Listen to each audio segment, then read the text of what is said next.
नमस्कार, स्वागत है आपका अपना प्रदेश उत्तर प्रदेश में। मैं हूं आपके साथ सचिन चौहान। निषाद पार्टी संवैधानिक आरक्षण जनसंपर्क अभियान की शुरुआत करने जा रही है, यह कहना है निषाद पार्टी के अध्यक्ष डॉक्टर संजय निषाद का। हमारी संवाददाता जया सिंह से खास बातचीत में संजय निषाद ने क्या कुछ कहा, यह रिपोर्ट देख लेते हैं। 24 लोकसभा चुनाव जैसे जैसे नजदीक है, तमाम पार्टियों की सक्रियता बढ़ती जा रही है। सक्रियता जो है अभियान, महाअभियान और आंदोलन के रूप में बढ़ती जा रही है। इस वक्त हमारे साथ संजय निषाद है। संजय निषाद भी संवैधानिक आरक्षण जनसंपर्क अभियान शुरुआत कर रहे हैं। आइए इनसे खास बात करते हैं। इसलिए बातचीत करना जरूरी है कि रणनीति पहले से तैयार थी या समाजवादी पार्टी की निषाद समाज की बैठक के बाद ये रणनीति तैयार की गई है। आइए बातचीत करते हैं। संजय जी, बड़ा घबराए लग रहा है। हमसे जब से मैं पैदा हुआ हूँ तब से तमाम लोगों की घबराहट होने के बाद पैदा हुए तभी से मतलब निषाद पार्टी को खड़ा बड़ा किया है तब से। और जान ही रहे हैं कि जब आप ही के बगल में पार्टी है जो आपको चुनौती देने को तैयार हो रही है। केवट मल्ला निषाद समाज सबका बैठक बुला रही है। निषाद चुनौती दे रहे हैं और निषाद खुद चुनाव लड़ रहे हैं। और जब से निषाद खुद चुनाव लड़ने लगे तब से उन लोगों ने चुनौती है। और आज के दिन में जब से 18% आबादी एक हो गई, पहले ये लोग केवट मल्ला, बिंद, कश्यप, कहार, धीवर, रैकवार, बाथम, तुरैया को अलग अलग करते थे, अलग अलग गिनके अलग अलग नेता पैदा करके इनको। आज के दिन में सबके खून की एक सोच बदल गई कि सब निषाद राज के वंशज हैं। इनके अंदर एक सोच होगी कि राष्ट्रवाद हमारा, हमारे पुरखों ने देश को आजाद कराया था, इस देश का संविधान बनवाया। संविधान के अनुसार 1931 के ब्रिटिश एक्ट जब बना था, first India act, second India act, 1931 से लेकर 1991 तक अनुसूचित जाति में थे। हमारा जो संवैधानिक सुरक्षा है, राज्यसभा, विधानसभा, विधान परिषद, लोकसभा, ये सारा सुरक्षित सीट। तो सारी ब्रिटिश एक्ट अब समझ में नहीं आ रहा है। बात ये है कि 2024 का मुहाने पे चुनाव है। समाजवादी पार्टी आपके ही बगल में चुनौती दे रही है। निषाद को आरक्षण हम दिलाएंगे, वो सबसे क्षेत्रीय बड़ी पार्टी कही जाता है। आपको नहीं लगता है कि आपको चुनौती पूरा माहौल मिलने वाला है और निषाद भी आपको अपने क्षेत्र में जाएंगे, क्योंकि गोरखपुर से क्षेत्र की राजनीति ही आपको राजधानी की राजनीति और राष्ट्रीय राजनीति में सक्रिय करने जा रही है। तो आपको नहीं लगता कि वो सवाल जब पूछेंगे आरक्षण का तो आपको कहीं ना कहीं जवाब देने में जो है वो कहीं ना कहीं चुनौती पेश होगा? मैं सारे दस्तावेज लेकर सामने जा रहा हूँ परसों से। क्या है दस्तावेज? दस्तावेज पूरा 1931 से लेकर 1991 तक अनुसूचित में हम गिने गए। हमारे लोग अनुसूचित जाति की सीट पर लड़ते थे। विशंबर माननीय जो है रामचरित्र निषाद मछली शहर से लड़े थे। हमारे विशंबर जी जब आवाज उठाते हैं, प्रमाणिक दस्तावेज मझवार जो अनुसूचित जाति में है उसे परिभाषित किया जाए तो सपा और बसपा और कांग्रेस के आरएलडी आरजेडी के सारे नेता भाग जाते हैं। मतलब सड़क पर हमारे नाम लेंगे और सदन में जहां हिस्सा लिखा है वहां भाग जाएंगे। आज के दिन में सारे दस्तावेज हैं कि मेरे पुकारू नामों को इन लोगों ने ओबीसी में डाल दिया। हमारे पास दस्तावेज है कि 31 दिसंबर 2016 को समाजवादी पार्टी की सरकार थी, हमें ओबीसी से निकाल, राज्यपाल को पावर है। हमारे अनुसूचित जाति की गिनती कराने में आम है ना, जब उनके पास थी 2004 से 2014 तक इनके सहयोग से केंद्र की सरकार चल रही थी। बिना शर्त सहयोग क्यों दे रहे थे? इसीलिए कि हम लोगों का आरक्षण छीना जाए। एक ही शर्त था कांग्रेस से कि निषादों का आरक्षण छीन लिया जाए और इनका निषादों का हिस्सा समाजवादी पार्टी। तो कौन सा शर्त पूरा हो रहा है? आरक्षण कौन सा दिला दिया वो छीना? अगर हम कह रहे हैं कि आज वो सत्ता में थे तब नहीं दिए, हम तो सत्ता के साथ 14, 17, 19, 22, 24 अब कितना लेंगे समय भाई? बात जिसके पास सत्ता हो और उनके सहयोग से केंद्र की सत्ता चल रही हो, जिसके पास सत्ता हो उनके सहयोग से मजबूर सरकार कांग्रेस की चल रही थी, तब तो हमारे आरक्षण को खा रहे थे। आज हम उनको दिला रहे हैं। जो प्रमाणिक दस्तावेज गायब कराए थे कांग्रेस से कहकर, मुकुल वासनी और शैलजा से उनको खिलाफ मुकदमा लिखाया, वो प्रमाणिक दस्तावेज आज योगी जी से लिखवाया कि केवट मल्ला मझवार अनुसूचित जाति के हकदार हैं। ये 18/1/2022 को आरजीआई 70 साल में पहली बार आरजीआई का मुंह और कलम खुलवाने में लिखवाने में कामयाब हो गई कि निषाद कहाँ खड़े हैं, पिछड़ी में रहेंगे कि अनुसूचित में रहेंगे। आरजीआई तय करता है कि अनुसूचित में रहेंगे कि अनुसूचित जनजाति में। आरजीआई ने तय कर दिया, राज्यपाल ने तय कर दिया।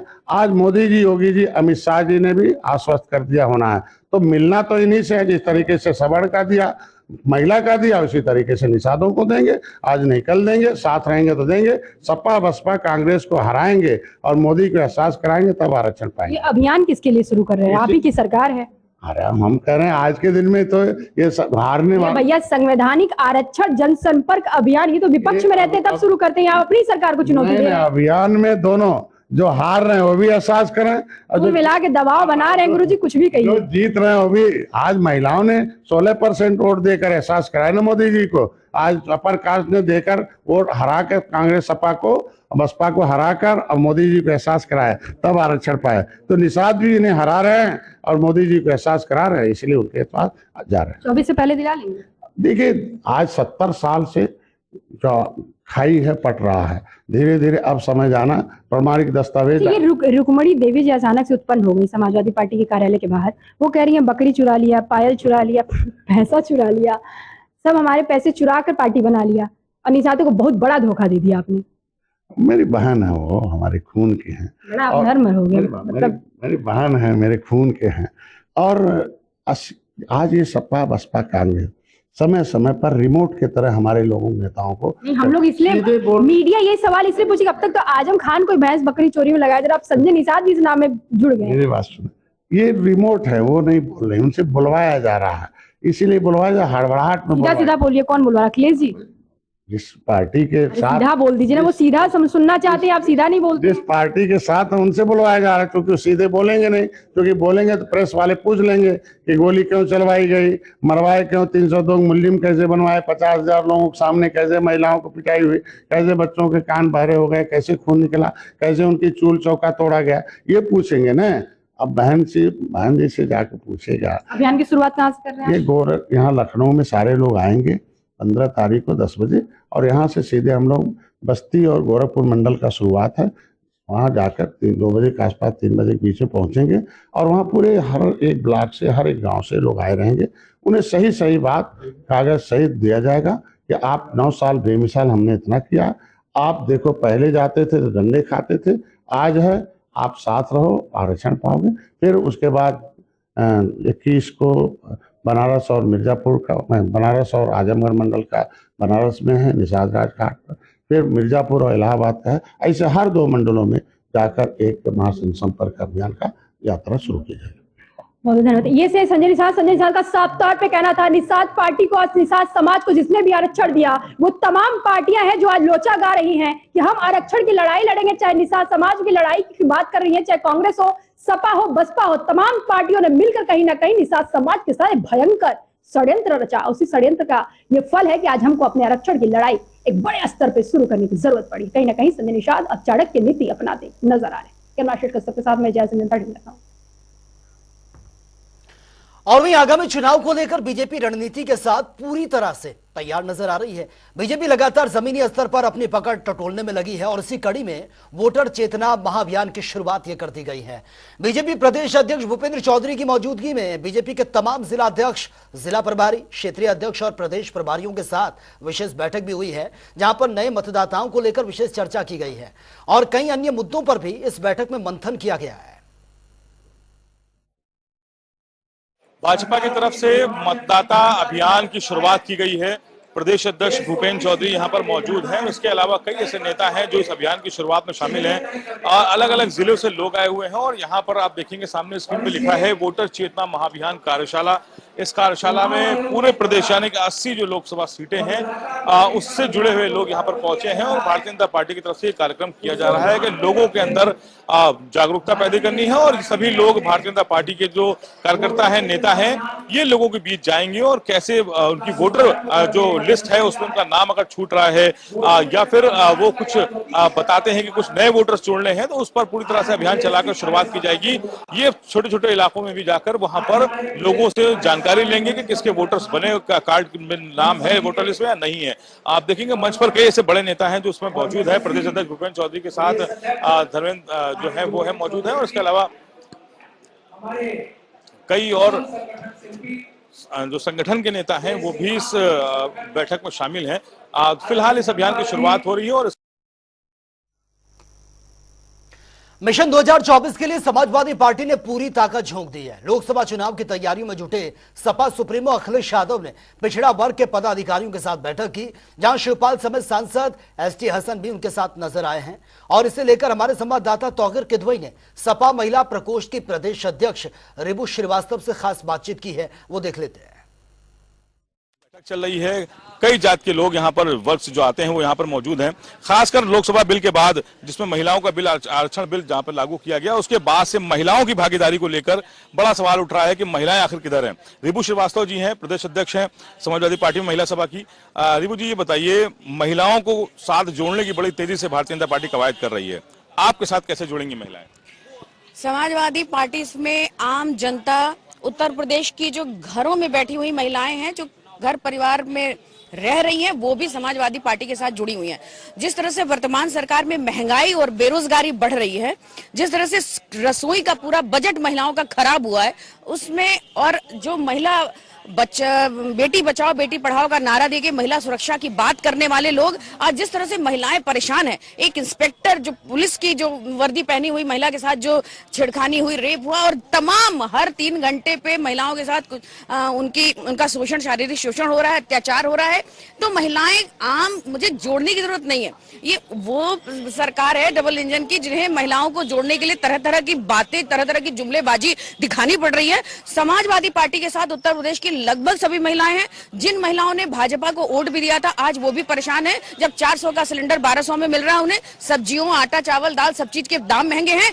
इंटरनेशनल महिलाएं वहां जो प्लेयर्स हैं वो बैठी बैठी रह गई और उनके साथ न्याय नहीं हो पाया। जितनी भी आप हाथरस की घटना देखिए, उन्नाव की घटना देखिए, कहीं की भी घटना देखिए, महिलाओं को कहीं न्याय नहीं मिल रहा है। इसलिए महिलाएं पूरी तरह से बढ़ चढ़ करके समाजवादी पार्टी के साथ हैं और हमारे राष्ट्रीय अध्यक्ष जी की नीतियों के साथ हैं। जिस तरह से जब समाजवादी पार्टी की सरकार थी, राष्ट्रीय अध्यक्ष जी ने महिला सम्मान के लिए महिला समाजवादी पेंशन जारी की थी, लैपटॉप जारी किया था, 1090 डायल योजना जो जारी की थी, वो महिलाओं के लिए कॉन्फिडेंस था। उनको लगता था हम कहीं भी जाएंगे, ये नंबर हमारे लिए एक सिंबल का काम करेगा। तो इन सारी योजनाओं को आज महिलाएं याद कर रही हैं और महिलाएं समाजवादी पार्टी की सरकार के साथ है। ये बिल का कितना असर पड़ेगा जिस तरह से आरक्षण बिल लाया गया, महिलाओं की हिस्सेदारी बढ़ाई जाए? महिलाएं समझ चुकी हैं कि ये सिर्फ जुमलेबाजी। इस तरह से 15 करोड़ रुपए, 15 लाख रुपए जाने वाले थे सबके खाते में, जिस तरह से 2 करोड़ युवाओं को रोजगार मिलने वाला था, जिस तरह से किसानों की आय दुगनी करनी थी, इन सारी चीजों में जुमलेबाजी जिस तरह से है, उसी तरह ये महिला बिल भी जुमलेबाजी है। ये अभी लागू 29 और 30 के बाद कब लागू होगा इसका पता नहीं। जब इनकी सरकार दोनों जगह पे थी तब इन्होंने लागू नहीं किया और अब ये केवल बात कर रहे हैं। और अभी बात करने का कोई मतलब नहीं है जब इसको इंप्लीमेंट नहीं कराया जा सकता है। तो ये सारी जुमलेबाजी है। महिलाएं इसको खूब अच्छी तरह समझ रही हैं। आज जो इनका किचन का मुद्दा है वो लोकसभा में भारी होगा। किचन का मुद्दा लोकसभा में भारी होगा और महिलाएं जिनसे बच्चे जो अपने बच्चों के लिए पेट काट काट करके पढ़ाती हैं, लिखाती हैं, डिग्रियां तो वो दिला सकती हैं लेकिन नौकरियां आज नहीं मिल रही हैं। तो ये बेरोजगारी का मुद्दा भी आज आंगनबाड़ी, शिक्षा मित्र, जितनी महिलाएं हैं, एनएम हैं, सब अपने अपने क्षेत्रों में परेशान है, धरने दे रही हैं, आवाज उठा रही हैं, नारे लगा रही हैं। ये सरकार किसी की नहीं सुन रही है। इसीलिए महिलाएं हर मोर्चे पे, हर जगह, जिस भी क्षेत्र से जुड़ी हैं, जहां भी हैं, वो इस सरकार से बहुत तंग आ चुकी हैं। बहुत शुक्रिया हमसे बात करने के लिए। देखिए, रिबू श्रीवास्तव जी हैं, महिला प्रकोष्ठ के प्रदेश अध्यक्ष। इनका कहना है कि आरक्षण बिल जो आया है ये भी बहुत महत्वपूर्ण नहीं होगा महिलाओं के लिए और जिस तरह से महिलाओं का किचन को लेकर खासकर जो बजट बिगड़ा हुआ है, इस मुद्दे पर महिलाएं समाजवादी पार्टी के साथ ही नजर आएंगी। कैमरा पर्सन आशीष के साथ तौकीर किदवई, जनता टीवी, लखनऊ। और वहीं अखिलेश यादव की इस विशेष बैठक में शामिल हुए सपा सांसद एसटी हसन से भी हमारे संवाददाता तौकीर किदवई ने खास बातचीत की है, वो देख लेते हैं। बैठक भी चल रही है, लोकसभा की तैयारियां भी हैं, गठबंधन का क्या रूपरेखा होगी? देखिए, जब गठबंधन हो गया तो सीटों की सहमति हो जाएगी। सीटें इतनी इम्पोर्टेंट नहीं है जितना इम्पोर्टेंट इन झूठे लोगों को देश से भगाना। तैयारी किस तरह से? क्या कुछ सीटों पर ऐलान होगा? कहा जा रहा था, अखिलेश यादव ने भी कहा था कि नवरात्र में ऐलान करेंगे। ये हमारे बड़े नेता करेंगे और हिसाब से देखकर कौन जीत सकता है उसका ऐलान होगा। आप भी लोकसभा में हैं, अभी मिसा संजय सिंह के साथ गिरफ्तारी हुई, समाजवादी पार्टी के साथ बनी रही, आज फिर उनकी ट्रायल बोला है। क्या लगता है कि इस तरह की कार्रवाई हो रही है तो लोकसभा को असर पड़ेगा? देखिए, ये तो आप लोग फैसला करें। आप मीडिया वाले क्या देखो, संजय सिंह सही बात करते थे, प्रधानमंत्री का विरोध करते थे, सरकार का विरोध करते थे, उसका मतलब ये है कि ईडी संजय सिंह आपको मालूम है बहुत प्रोमिनेंट लीडर है, बड़े पुराने हैं और अपोजिशन में उनकी आवाज भी सुनी जाती है। तो अब उनके साथ जो हो रहा है वो सब पॉलिटिकल राजनीति है। मायावती की लगातार उनके बारे में रामगोपाल जी ने कहा कि गठबंधन के साथ हो सकती है, फिर उनका एक ट्वीट आया, उन्होंने कहा कि हम किसी के साथ नहीं है। क्या मायावती को लेकर कुछ सहमति है, कोई बातचीत चल रही है? इसका मुझे जानकारी नहीं है। देखिए, एसटी हसन जी हैं, सांसद हैं मुरादाबाद के। उनका कहना है कि देखिए जो तैयारियां हैं समाजवादी पार्टी की तरफ से वो जारी है। आने वाले समय में जो राष्ट्रीय नेतृत्व है वो तय करेगा कि कौन किसके साथ होगा और कितनी सीटों पर चुनाव समाजवादी पार्टी लड़ेगी, फिलहाल जो तैयारियां हैं वो तेज कर दी गई हैं। कैमरा पर्सन आशीष के साथ कपूर जनता टीवी। तो चलिए अब बात होगी तमाम खबरों की ताबड़तोड़ अंदाज में। लखनऊ में बीजेपी नेता ने इजराइल के समर्थन में लगाए पोस्टर।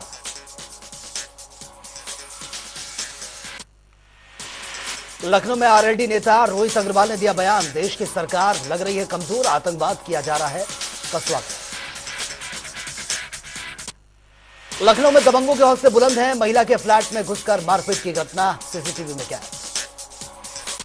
फर्रुखाबाद में बीच बचाव में आना युवक को महंगा पड़ गया, हाथ में गोली लगने से युवक गंभीर रूप से घायल, अस्पताल में भर्ती। मोहल्ले में दो पक्षों के बीच हो रहा था झगड़ा। गोरखपुर में खाकी शर्मसार हुई है, अबाध चरस के साथ पकड़ा गया दरोगा, अपने साथी सहित गिरफ्तार किया गया। लखनऊ में संगीन धाराओं में नामजद वकील पर मुकदमा दर्ज, कल अधिवक्ताओं और लेखपाल में हुई थी मारपीट, तहरीर पर दर्ज किया गया था मुकदमा। आगरा में खनन माफियाओं के हौसले बुलंद है, अवैध मिट्टी खनन को रोकने गई टीम पर किया गया अटैक, तहसीलदार घायल हुए। झांसी में हाई स्कूल के सामने मिला युवक का शव, हत्या की जताई जा रही आशंका, पुलिस शव की शिनाख्त में जुटी। हापुड़ में परिवहन विभाग की बड़ी लापरवाही, सड़कों पर दौड़ रही हैं डग्गा मार बसें, कई बार हो चुके हैं हादसे, मामले में प्रशासन बेसुध है। रायबरेली में हिंदुस्तान लीवर कंपनी टीम की बड़ी कार्रवाई, नकली सामान बेचने वाले दुकानदारों पर मारा गया छापा, छापेमारी के दौरान मिली है नकली सामान।